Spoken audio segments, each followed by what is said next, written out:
What's up, you guys? What up, you guys? Episode number 19 of the Chazway podcast. So glad to be here. I just watched 53 minutes of Napoleon Dynamite. It's 53 minutes I cannot get back. Happy new week for you. I hope it is amazing and blessed and incredible, and I know that it will be. God is so good. Life is so good. Opportunities are so good. I want to tell you guys that, that I just messed up my phone here for a second. There we go. This is episode number 19, and I have titled it, Change the Generational Curse. And we'll get into that in a second. But first, I want to tell you guys that it has been a crazy good week. Last week was awesome. We have moved very quickly on confirmation of the new home. You heard from us early last week. Anna joined me. And sorry, you can't even see me, YouTube friends. I'm literally blocking the microphone. My bad. Or blocking the camera. So yeah, last week we talked about a lot of different things, but the biggest thing was the move, and it was crazy because we recorded on Sunday. Monday we met with the homeowner and the property manager, and it was amazing. And we had prayed and prayed and prayed about, just prayed about it, and it felt amazing getting there. Everything was great, and then I've actually got to go back. Braxton and I went back on Friday, just a couple days ago, and Braxton and I spent 4 hours there with the homeowner just showing us around. It's 5 acres, you guys, so it's a lot. And they're going to be gone for three years, the homeowner. And so we got to spend time with the homeowner and just learn more about, how they mow the lawn and what they use for weed killer and, stay away from bugs and whatever. So it was really cool. But anyway, so today, episode number 19, I'm super excited and glad that you guys are here. I do want to ask you to do me a favor, make sure you share this out to all your friends and family, enemies, whoever. Just share it out. Help me spread the word of the Chazway podcast and what we stand for.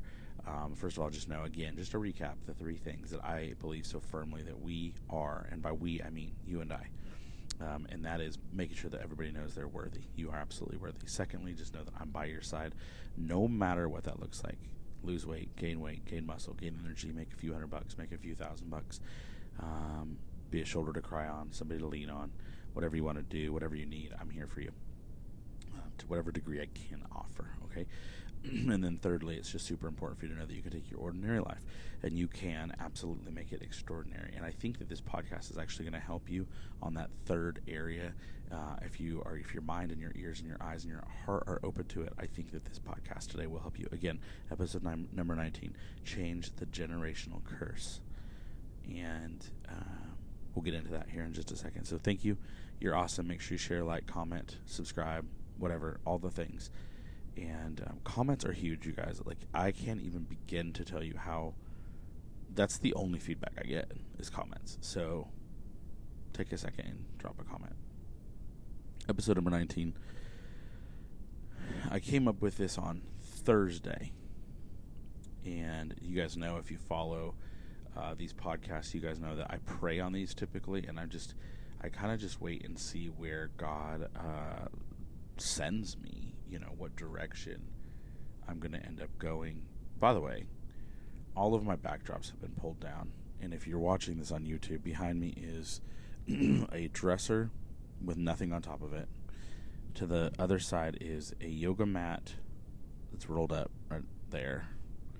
Those of you watching. And then next to it is a whole roll of plastic, like Viz Queen, right? And then some boxes of stuff, and then above me is a box and all the things. I just realized, I looked up and I realized there's a box above my head, and I should explain that. So that's the story with that.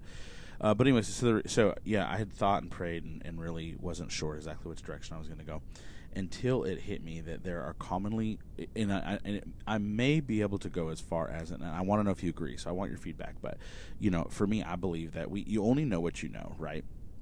And in that, I think that has so much, it has everything to do with how you are raised and what the generational curses can be laid upon you. Now, that can be heavy, and that can hurt feelings, and that can do all these different things, right? But the reality is, at the end of the day, you only know what you know. And so what I'm getting at is I think it's our responsibility, if we have a desire to do more than average, which is kind of my heart and my mission, it's really important that you identify with the generational curses that you have been blessed with, let's say, and then how to navigate around them, right? And so there are things that you just don't know. Maybe you have worked, you work an 8 to 5 in a warehouse, and that's all you've done since you were 17, 18 years old. But that's because, your mom was maybe a stay-at-home mom, and your dad worked in a warehouse, and for all those years, and for 20 or 30 years, right? And then so that's all you know. So what do? You go get a job at a warehouse, and you play it safe for 20 or 30 years, and hope that brings you some sort of joy, right? Or maybe you are a stay-at-home mom, and the reason is because mom was a stay-at-home mom and grandma was a stay-at-home mom, but the reality is you are absolute born entrepreneur.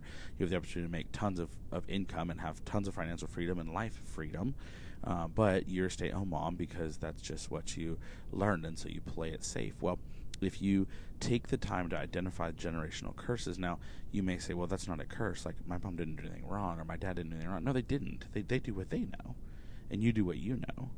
But you have an opportunity to shift that, so you can change that. See, earlier when I said you can take your life from ordinary to extraordinary, part of taking your life from ordinary to extraordinary is not playing it safe. Part of taking your life from ordinary to extraordinary is doing the things that are uncomfortable. Part of taking your life from ordinary to extraordinary is doing things that aren't the norm, aren't the daily, aren't the common, aren't the routine.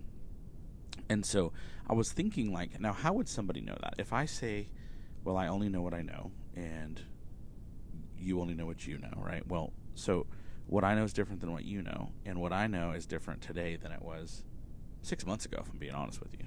But we can take it back. We can take it back 20, 30 years ago.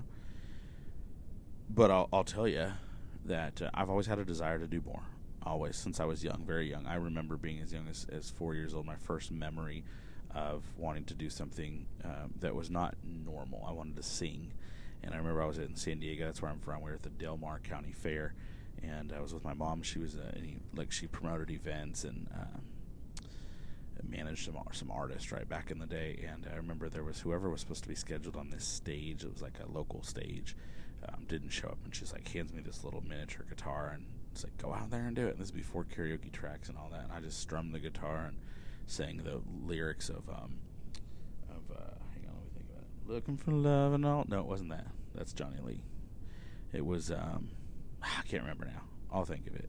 But anyways, and that was my first experience. And I remember thinking, like, yeah, I want to be on a stage, or I want to be singing, or I want to be in front of people. I literally remember that being 4 years old. I specifically remember it. And then as I got older, there was more signs, more things that happened. I mean, even when I got into radio, I produced a morning show at 17, 18 years old. I was the producer for a morning show, and then I was like, no, I really want an afternoon drive slot, or I want my own morning show, or I didn't want to just like write copy and make commercials. I wanted to make sure I was on the air, and then I worked for the top like hot adult contemporary station in the Central Valley in California. But I loved country, and I wanted to be at Cat Country 103, which is the number one country radio station in that market, right, in the Central Valley and in California. And so, and then I ended up getting that gig, and then when I got the gig working for Cat Country, I was like, okay, well, it's cool that I have the overnight shift on weekdays and I have the evening shift on the weekends, on Saturdays, but I really I want the afternoon drive or the midday shift. You know what I mean? Like, I just always wanted more, and it wasn't a greed. It was just knowing that I wanted more than average. I could have worked the overnight shift. I could have had a cake job. I probably would have made the same money or similar, but I wanted more. And so I don't know if there's things in your life that you identify as wanting more, and maybe you've just chosen to play it safe or lived in fear, right? What is fear? Fear is false evidence appearing real. And so as I was thinking about this and I was laying out my plan for this conversation with you, my thought was, somebody's going to say, well, if I only know what I know, then how can I know something else? Or how can I learn something else? And you are absolutely right. So the good news is you're right. The greater news is it can be shifted. It can be adjusted. It can be changed. You can learn.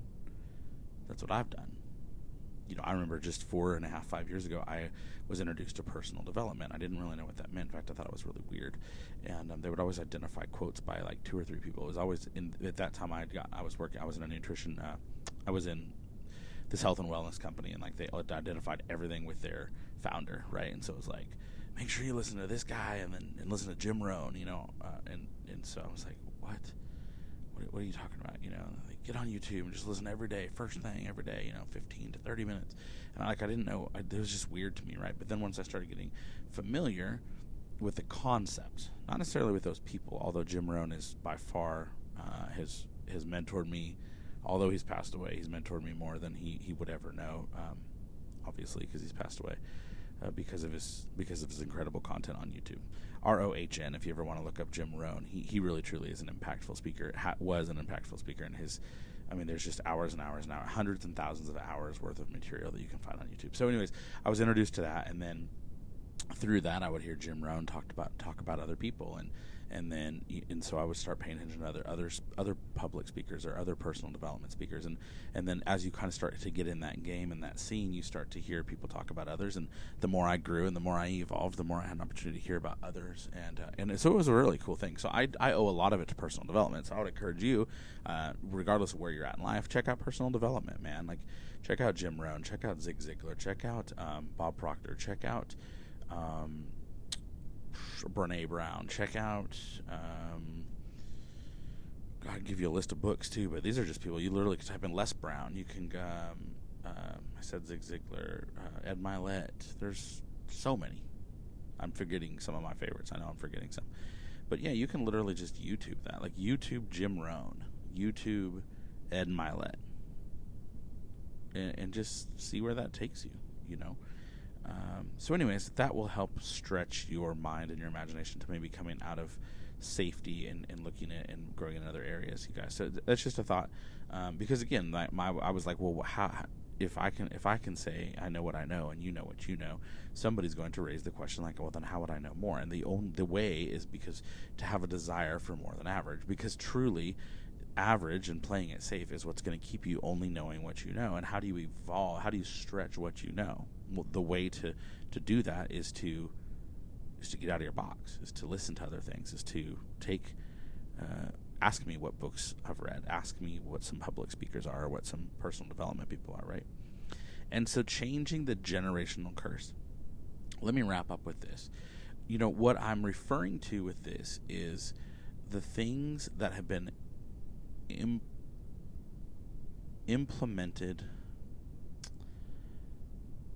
ground in, taught to you, that perhaps made way more sense 30 or 40 years ago, or perhaps, this is going to sting a little bit, perhaps these are the things that your parents grew up with because a different generation, or because their parents taught them this, or their parents showed them this, or their scenario growing up was this. Like, I'll just give you an example. So I wasn't raised with a dad, and I still struggle with that. I'm 44 years old. I struggle with that. Okay, I have, believe it or not, I actually didn't struggle with it until I was about 20 years old, which is really weird. Like, I didn't grow up knowing any different. Like, my mom was my best friend forever. My mom's supported everything I've done.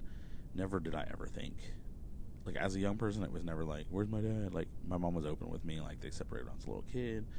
It wasn't anything tragic. I met my dad once when I was 6. But that's it, And so it wasn't until I was about 20 that I actually started having, like, just really started bothering me. And it's bothered me since. Like, so I've struggled with it, right? So what was my point to that? Not having a dad. Oh, okay, so I didn't have a dad. But for some reason, since I was in my 20s, I knew that I wanted to be a dad. Like, that meant that I don't know why. I mean, the simple answer to you probably would be, well, that's because you didn't have one, so you want to make up for that. And I would say there's probably a lot of truth to that. Well, then, when I found out I was going to be a dad, I was ecstatic. And the weirdest thing is, like, I knew it was going to be a boy. Like, I knew it was going to be a boy. I'm telling you, every doctor's appointment we went to, that I remember exactly being in the waiting room, getting ready to go in the day we were going to find out his gender. And I remember standing in the lobby talking to my son's mom, and I was like, it's a boy. And, like, we both kind of felt like it was. She had 2 girls prior, and her body felt different. It's like, I guess it's different. You carry kids differently. So I think she kind of had that same. It wasn't like we hadn't talked about it. But my point is like, I just knew it was going to be a boy, and I knew I was going to be the best dad I could possibly be. And I want to tell you something else, just on a side note, since today's Mother's Day. So shout out to all the moms, by the way. But I will tell you this. Ironically, I have struggled with, like, not knowing if, well, I've beat myself up about, like, am I a good enough parent? Am I doing a good enough job? Hang on, I'm going to grab some water. So I've had some struggles like that, just like some making sure that I'm living up to what I'm supposed to be as a parent. And I will tell you that in the last 2 to 3 months, I have done a lot of reflection on that, and the reality is, like, I can proudly say I'm the best dad I know how to be. I'm the best parent I know how to be. It doesn't mean there aren't other ways. It doesn't mean sometimes I'm like, well, but there's other parents. I've probably talked to you guys about this. Like, there's other parents that make their kids read every day. There's other parents that have kids have straight A's. There's other parents that already have their kids in college prep classes. Well, but I'm not that. Like, that's not Braxton, and that's not me, you know. But I'm a good dad. My son knows Jesus. My son knows how to say please and thank you. He knows how to open the door. He knows how to do his schoolwork. He knows how to respect his dad, you know. Et cetera, et cetera. Doesn't mean he's perfect, just like I'm not. But I've really finally come to grips with, like, no, you've done the best with what you know to do, you know. So, anyways, having said that, I didn't have a dad, so, like, I could have absolutely not been a present dad. But I wasn't. Like, I completely have got all the credit for that. He obviously gave me a desire to be a hands-on dad. But what I'm trying to explain to you is, like, this is the only way I know how to identify it.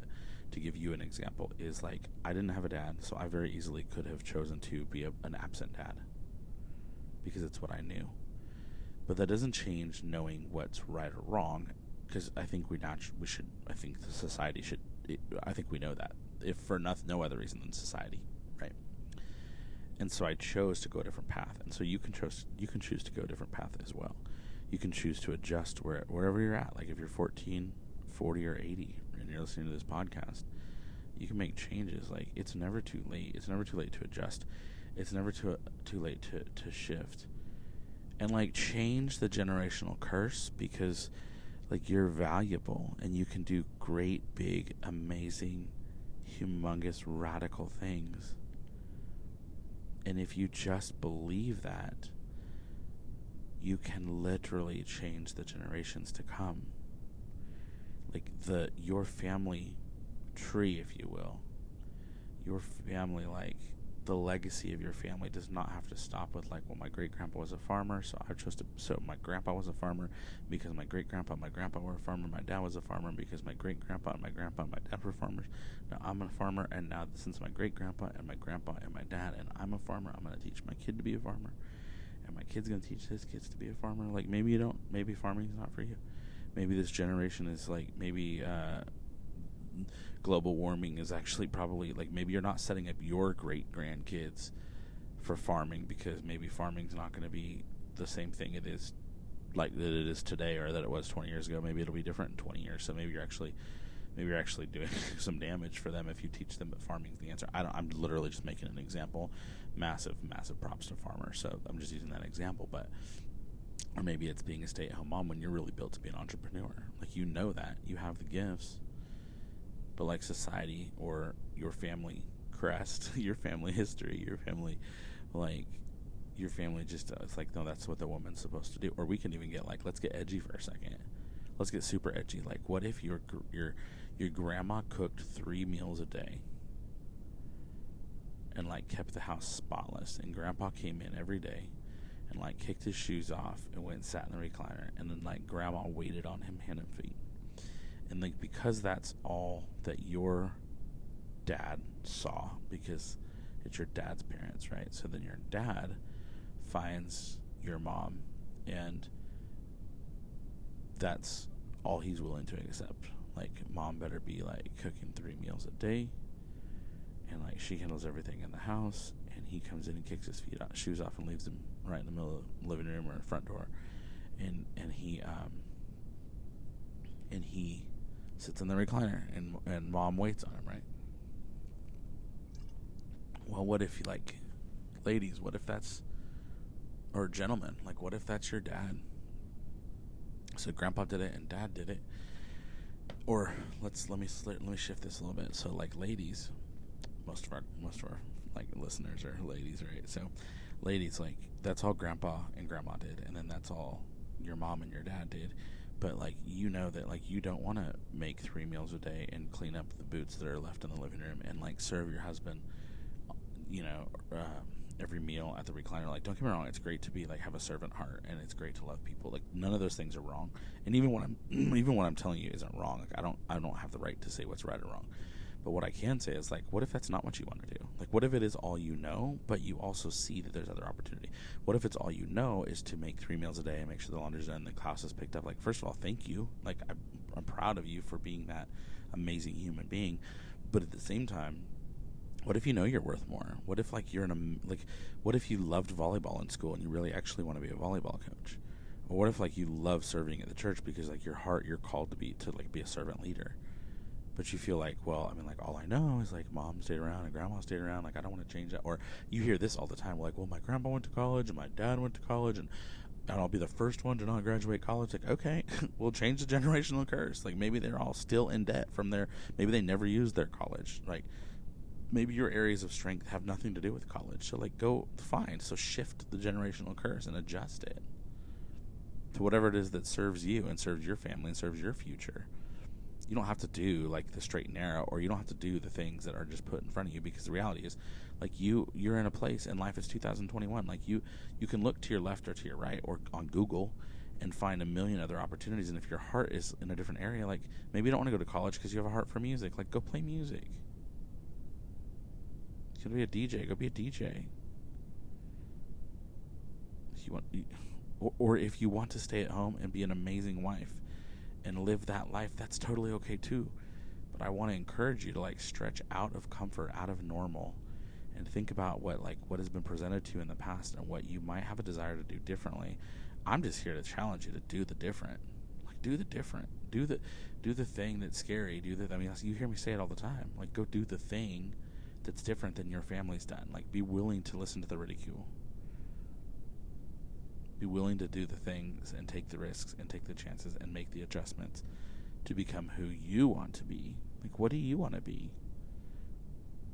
Are you 70 and you feel like you just want to give up because it's too late? No, you can make adjustments today, right this second. And you can be anything you want to be. Like, I'm not crazy. Like, I'm telling you in Jesus' name. I'm telling you could do anything you want to do. Or if you're 17, 47, 27, 70, I don't even care.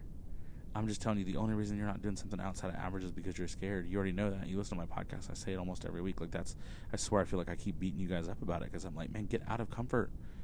Like, quit saying you don't have the money to do things that are going to help. Like, don't even get me started on this tangent, but it's like, so many people I talk to are like, not like they don't have money, right? And then, like, I show them an opportunity and they're like, I can't do the opportunity to grow because I don't have the money. And I'm like, okay, well, that's the problem. That's why we're talking. Like, let's fix that problem. Talk about generational curse, right? That limiting mindset, limiting belief. Lack is comfortable because it's what you know. Stay inside that safety net. Let's not do that, you guys. Let's make the changes necessary to become the best versions of ourselves. Change the generational curse. Whatever that is for you. It could be anything, you guys. It could be abuse in the household. It could be mom stayed home, but you're a mom and you're like, I'm worthy of so many greater, bigger things. Like, I'm going to take care of my kids. I'm going to love my family. I'm going to serve my family. I'm going to serve Jesus, whatever it is for you. But also I'm an entrepreneur, and so I'm going to go build this business. But I also love to sing in church, so I'm going to go sing in church. Or I want to serve at the church. Or I want to serve at the bingo hall. Or I don't want to serve anybody. I actually want to sit in the recliner myself and kick my shoes off and have somebody take care of me. Or somebody love me. Or somebody be my teammate, right?